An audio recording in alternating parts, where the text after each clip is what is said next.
Panama Canal. That little strip of water that's been at the heart of empires, wars, and backroom deals since the early 1900s. And here we are in 2025 talking about it again. But not just in terms of global shipping delays or climate change affecting water levels. No, we're talking about something much spicier. Geopolitical threats, Pentagon strategies, and the latest chapter in what I like to call Manifest Destiny 2.0. I did a video on that one, by the way. In case you missed it, go check it out right over here. I laid out in that video how the idea of the US expansionism, long thought dead and buried in history books, is well alive and well in boardrooms, war rooms, and diplomatic meetings. And now it seems to be knocking on Panama's door once again. So what's the deal? Why is the US suddenly fixating on the canal? And what's this talk about Chinese intervention? And let's just face it, this has all been started with these outlandish claims by Donald Trump of occupying land and expanding the US. Well, let's take a quick trip back in time. The canal has always been less about Panama and more about who controls the global chessboard. First, it was the French who tried to build it in the late 1800s and failed. Tropical diseases and engineering nightmares turned into a death trap. Then, in classic American fashion, the US swooped in and helped Panama break free from Colombia in 1903 and conveniently secured a 99-year lease to run the show. That lease didn't even last a full century. Thanks to Jimmy Carter's 1977 treaty, Panama regained full control in 1999. And ever since, the canal has been seen as a symbol of national sovereignty and economic lifeblood for Panama. But let's be real, also a strategic prize for every global superpower.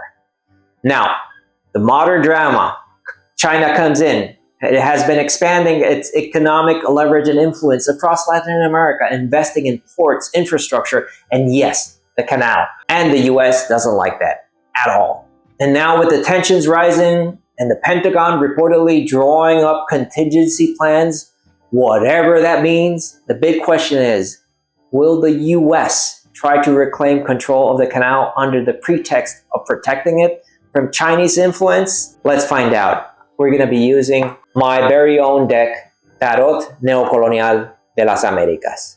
This deck was literally created to explore the shadows of colonialism, imperialism, and the cycles of history that just keep repeating themselves. Every card in this deck carries the weight of conquest, resistance, and the myths that justify expansion and control. So, let's shuffle the deck and see what the archetypes have to say about the future of the Panama Canal. Will history repeat itself? Will we see a diplomatic chess game or something more aggressive? Maybe a pretext to invade the country? Hopefully not, but we'll see. Let's draw 3 cards and see what they have to say.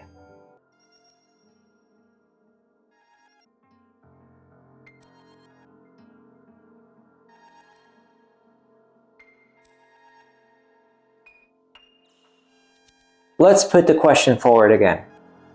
What can we expect from the future relationship between the United States of America and Panama, and specifically the status of the Panama Canal? What's going to happen there?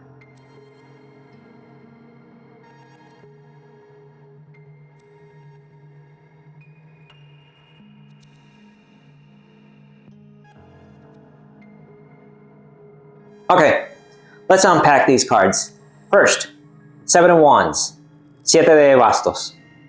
Resistance, conflict, and hidden threats. First, we've got the 7 of Wands, featuring none other than Saint Oscar Arnulfo Romero, an actual martyr from El Salvador, who stood against oppression and ultimately paid the price. Here he's facing down armed forces standing between a poor family and government soldiers. This is a card of defiance. Panama is in a position where it must hold its ground. There are hidden enemies, power struggles, and a brewing storm, much like the volcano you can see here in the background that's about to erupt. Just like Romero, who stood between two opposing forces, Panama finds itself caught between the United States and China, both economic giants vying for influence. And let's not forget the helicopter overhead, right there, symbolizing undercover operations, surveillance, and military presence. I wouldn't be surprised if the Pentagon already has its eye on potential security risks around the canal, looking for an excuse to intervene. The CIA-backed assassination of Romero and the subsequent civil war in El Salvador is a reminder of what happens when the US decides to step in. Under the banner of protection, freedom, liberty, whatever they want to call it, the fact is that this card showing up first, not a great omen. Panama might think it has the upper hand. It controls the canal after all. But the Seven of Wands warns not to underestimate the enemy. Pressure is mounting, and Panama will have to fight to maintain its sovereignty. Second card, Ace of Cups, opportunity or false promise. Now, in the middle of all this tension, we get the Ace of Cups, a card of hope, renewal, and abundance. A hand emerges holding a chalice, a cup overflowing with grapes, while below we see sewer pipes and a water tower. This imagery tells us that there is a resource at stake, something that flows freely but is also being controlled. This is quite clear. And what's the Panama Canal if not the greatest controlled flows of water and commerce in the modern world? So what does this mean in a geopolitical context? Ace of Cups suggests that an offer will be made. Whether from the US or China, there will be promises of economic benefits, infrastructure, investment, or security guarantees. On the surface, it will seem like a great opportunity, something that offers abundance and prosperity. But here's the catch. Water is constantly changing. This card warns of inconsistency. What looks like a blessing now could turn into a deal with strings attached. If Panama isn't careful, this could be another situation where sovereignty is compromised in exchange for economic benefits. The US has done this before. So has China. The cup might be full, but who's pouring the drink? The third card, the Star, which is generally speaking a very good card. It's a card of hope, destiny, and a crossroads moment. We have the Star represented in this deck by a double-tailed mermaid, pouring milk into the waters, surrounded by celestial guidance. This is a card of vision, destiny, and a guiding light. It represents a long-term future, one where a nation must decide what direction to take. So what does this mean for Panama? The Star suggests that the situation is bigger than just the canal. The choices Panama makes now will have long-term consequences, not just economically, but culturally, politically, and even spiritually. The mermaid reminds us of duality, the balance between two forces, which in this case mirrors the US-China dynamic. Does Panama submit to US pressure, potentially risking its sovereignty? Does it lean further into Chinese investments, risking retaliation? Or does it carve out a new independent path, resisting both influences?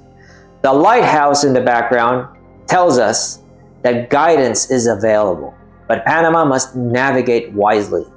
This could be a transformative moment for the country if it manages to avoid being swallowed by larger powers. So, there you have it. Final thoughts. Seven of Wands, Siete de Bastos, warns that the fight is coming. Panama is in a vulnerable but defensive position. Ace of Cups, As de Copas, tells us that an enticing offer will be made, but it won't be as simple as it seems. And finally, the Star, La Estrella, offers hope, vision, and destiny, but also a warning. Without a clear strategy, Panama could be swept away by external forces. The reading, in this case here with these three cards, suggests that the battle over the Panama Canal is far from over. history has a way of repeating itself. And just like in the early 20th century, superpowers are once again setting their sights on this crucial waterway.